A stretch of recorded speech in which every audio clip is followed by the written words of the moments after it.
So it is official. So we have here Kaminan, Botan and Ibuki are finally in their relationship, and it just really just feels like the anime is over. But no, no, no, no, it's not over. It's not even close to over. Here we have our new main MC, in my opinion, Chin-lan Chang. Now, I think if I remember correctly, she is Korean.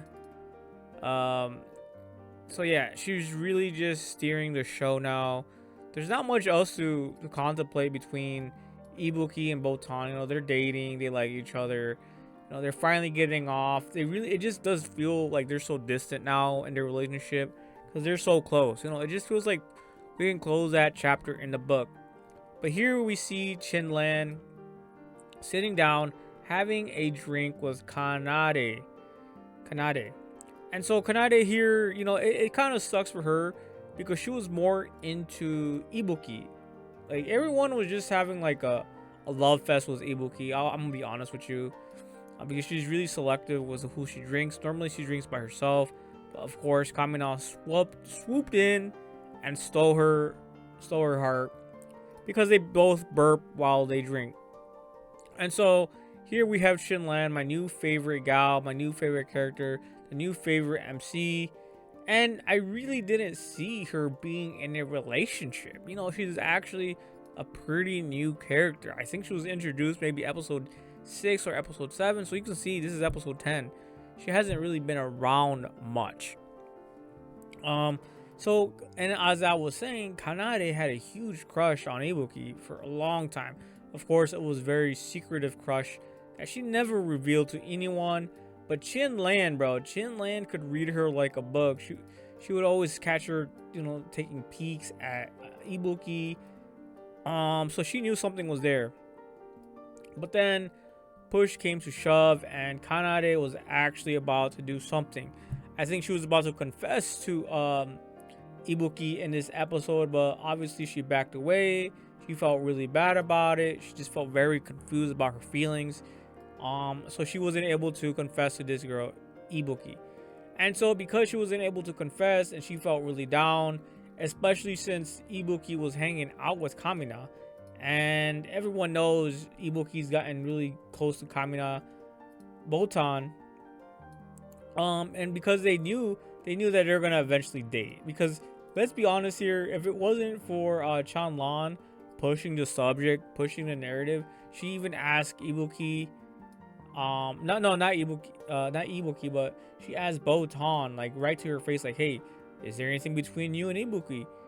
Is it close to happening? Are you close? Like, is it gonna happen? Like, she was really pushing the narrative. So Chin-lan has really changed things up, and that's why she's my new favorite character. And what's even more interesting is, like, I don't know if I already mentioned it, but yeah, I think she's gonna start dating Kanade. Like, it's just a very surprising relationship. She has the most surprising relationship ever. She's kind of acting like the what do you call that person? When you get rejected, but you have like someone in your back pocket, like the emergency, or someone that you bounce off to. So Chin-lan really acted like the rebound. Yeah, she was the fucking rebound. That's the word I was trying to say. So Chin-lan acted like the rebound and is now probably gonna date Kanade. It was very fucking obvious towards the end of the scene. I'm gonna show you guys right here real quick. Excuse me, guys. So here towards the end, they share a glass together. This was such a great point of view right here towards the end. Just look at his expressions. It's really cute. I love those expressions. So here we have Kanade enter the scene. And so during this entire scene right here, as she was about to pour the drink into a cup, she asks if Kanade wants to have a sip, but in the same cup. And then because she said this, everyone looked at her like, "Whoa, is there something there?" You can see Chin-lan struggle with the drink. It was very cute of her. So she opens the drinks, asks it, "Hey, do you want to drink from the same cup?" And then she's like, "Yeah, sure, why not?" And then so you can see here, very suspicious interactions here. All right, so that's about it for the video. That's all I really have to talk about. I just really loved Chin-lan and her interactions. Okay, so now that everyone's gone, we're gonna do something different here, guys. We're gonna be more interactive. So yeah, I'm trying something new here, guys. All right, so this was episode 10. I'm gonna go over here to Myanimelist. So I really want to discuss this more thoroughly, and see what everybody else is saying. Bro, just look at his average score, man. 4.6 this episode 10 alone. Very great score. So here we're gonna read a little bit of Myanimelist's comments. So you can see it, bro. You just look at her split. She's like, yeah, there's something going on between them. Let's see. So this comes from Solos. Very legit, bro. Look at this wall of text, my guy. He knows how to yap way more than me. I mean, but typing and actually speaking are way different. I really would like to hear this lad speak. Very interesting stuff. And of course we have. All right, so let's read a little bit of what Solos has to say here about this episode. I really like to see some feedback from Myanimelist. So. If there's anyone I'd pick for an episode centered on a character dealing with the emotional fallout of watching the person they love enter a relationship, just like I was saying earlier, Botan and Ibuki are now dating, and then Kanade tried to confess but failed on confessing and realized that they're probably dating now. And it is official, Botan and Ibuki are dating. It'd be Okuda. Just last year she crafted the infamous I don't know what that is. Hina and Taiki episode in Blue Box. Oh my god, I really don't want to talk about Blue Box, man. Holy fuck. The lad was just ridiculously he's just naive. He's just too young. He doesn't know what he's doing. So I really don't want to talk about Blue Box, that relationship. Like, he should have just picked Hina. Who gives a fuck about Chitaso? I think it was, if I remember correctly, bro. Like, she's a 1 year older than him too. It's like, bro, what are you doing? But anyways, you could see traces of that in our Horimiya episodes as well. Horimiya was alright. It wasn't like a great, in my opinion, it wasn't that great, but it was pretty average. But here, that feeling completely dominates the episode whenever the focus is on Guju, making her emotional state palatable throughout. I don't know who the fuck Guju is. He talking about Kanade? Anyways, her storyboard usually focus more on characters. Okay, he's just yapping. I don't know about specifics here. I think they're talking about the animators. Yeah, I think they're talking about it. So let's move on. Yeah, let's move on. Let's see. This comes. Oh yeah, let's read what Nate has to say. Nate has really usually good insight. If I remember correctly, he has like his own YouTube, but he doesn't publish shit. So it's like, bro, what are you doing? Why even have a YouTube if you're not gonna publish anything? Okay, so he's like, oh my god, they managed to follow up last week's episode. Already one of the best directed of the year was another masterclass featuring the likes of Matsumoto and Matsuwa. Incredible. I don't know who those are. I don't know who Matsumoto and Matsuwa is. But good for you, man. You know words. Maybe animators? Is that more than animators? I don't know. Let's keep reading. First segment absolutely broke my heart. Seeing Goju. Oh, so her name is Goju. What the fuck? Goju? Is Goju just Kanade? Yeah, Goju. They keep using her fucking first name in Japan. Or, no, her last name. Yeah, I like using her first name. Okay. So they are talking about Kanade. Alright, I feel ridiculous now. Okay, so it broke my heart seeing Goju lost and confused. And I like how they create this double standard. No, and yeah, with her being lost, looking at art, also representing her not understanding why Ibuki chose Botan over her. Bro, it's obvious. Oh, okay. So he's just explaining stuff. It sucks so much, but sometimes things just don't work out between you and your crush, and there's no one to really blame or anything to analyze. Can't help how you feel. 100%. I just feel like Kanade or Goju, whatever the fuck, Gujo, she wasn't proactive. Unlike Botan Kamiina. Botan was just really proactive. She was really forward. She was not scared to invite Ibuki or push the envelope. And as her description says, Botan. In the main official website, it says that Botan is very aggressive about topics, even when she's usually when she's drunk. So there you have that. So that's why she was able to open up uh Ibuki and really push the relationship forward. Okay, so let's see. Let's just skip some of his other comments. Let's see. I'm interested in this one right here. Botan being best wingman OMG. Botan. Not only is the Yuki X kind of guitar scene beautiful. Oh yeah, the guitar scene. Oh, that was a really cool fucking scene. It's such a great story. I forgot about that scene. Yeah, I forgot they had the guitar scene with some other characters that they're more so background characters. They really didn't focus on them. So it was great seeing them bond together during that guitar scene. Right here, boom. Yeah, this scene right here. Yeah, Botan really did a good job in this scene. Okay, so the ending is just incredible. One of my fave directed scenes of the season. Just a nice, lighthearted piece from Matsuo. Is Matsuo the director, animator? I don't know. We're gonna have to look that up.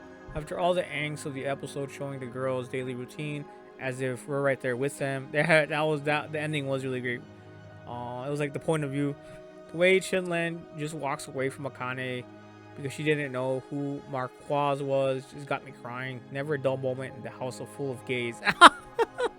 No, this is a girl love story. You know, they are gay. They are dating. You know, these women are dating one another. The ending is okay. So we'll just. I don't want to read their comments just verbatim. I just want to get some feedback.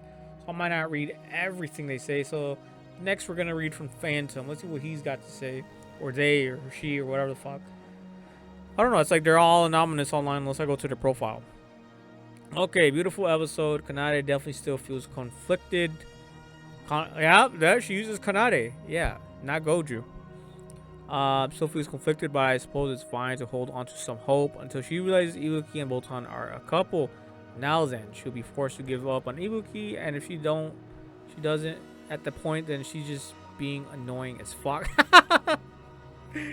Yeah, I mean, moving on is not easy, man. It really isn't, but it was just fantastic that she did move on. Yeah, this is the guitar scene here, so she's such a brat, man. This blonde chick. Okay, so the highlight of the episode was easily that talk Kanade and Chin-lan had together. You can really see how interested she's become in Kanade.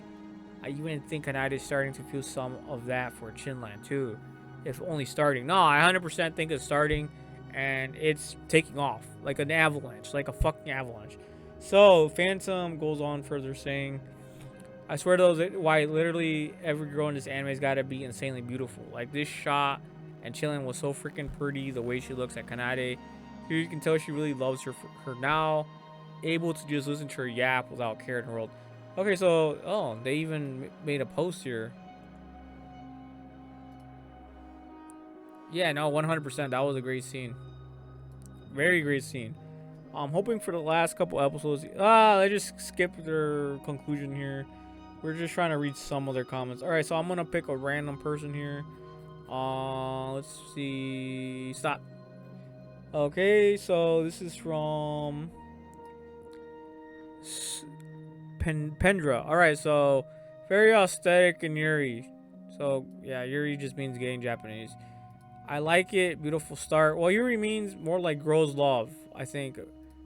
Walk through the art gallery with double modern art. Botan and Ibuki are a couple already. Chin-lan is actually smart, understanding of everything. Yeah, no shit.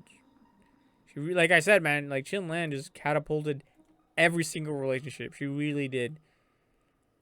Invites Kanai to have a drink together and confesses to her. What? Confesses? I don't remember her confessing, my guy. Did she really confess? Alright. I don't know. Maybe they didn't. I think I read it wrong. I mean, the whole scene, I just don't really feel like anyone confessed at that moment. But whatever. We'll just go on. Okay, we'll read from someone else. Let's go to the second page here. The late comers. All right, so I'm gonna pick this yapper right here. We'll just leave. Okay, so this one from Otaku Week. We're gonna read a little bit of what he has to say. Savored every second of this episode. The episode does not need a huge event to work. It starts from simple things, looking at art, drink, remembering song, open a bottle, listen to music. Yeah, no, 100%. This is why this anime works. It's very simple, very straightforward. Just girls being girls. And loving one another. It is what those moments reveal. Kanai's conflict gives the episode emotional center. At first, the problem looks like a simple difficulty with art, but the episode slowly turns that into something more intimate. She does not trust her own perception. She hides behind other people's opinions because she's standing alone in front of what she feels scares her. Yeah, like her feelings. This is why Chin-lan matters so much here. She does not erase Kanade's fear. She gives her a way to move through it. Bro, that's brilliant. He really saw that for what it was. Chin-lan was trying to help her just navigate through it. Yeah. Okay, so she gives her, the episode becomes stronger when it stops treating comfort and fear as opposites. Kanade feels safe with Chin-lan, but that safety also scares her. The contradiction in her heart of this episode. Alright, so I'm not going to read the rest, but yeah, there you have it, guys. Just want to do something a little bit different, more interactive. If you use Myanimelist, there might be a chance that I read your comments, I read your perception, I read what you think. So yeah, sign up for Myanimelist. They don't pay me. I'm not a sponsor. You could probably send me a friend request or something. I don't know. This is my profile, right here, Roscoe's profile, aka Roscoe Sensei. You can see right here is Roscoe Sensei. Don't forget to, well, you know what everyone fucking says. Leave a like, leave a comment, subscribe. It's like, bro, like, I feel like you guys know this already. I feel like you guys already know. You guys don't need to hear any of that. But yeah, I will put it in the description.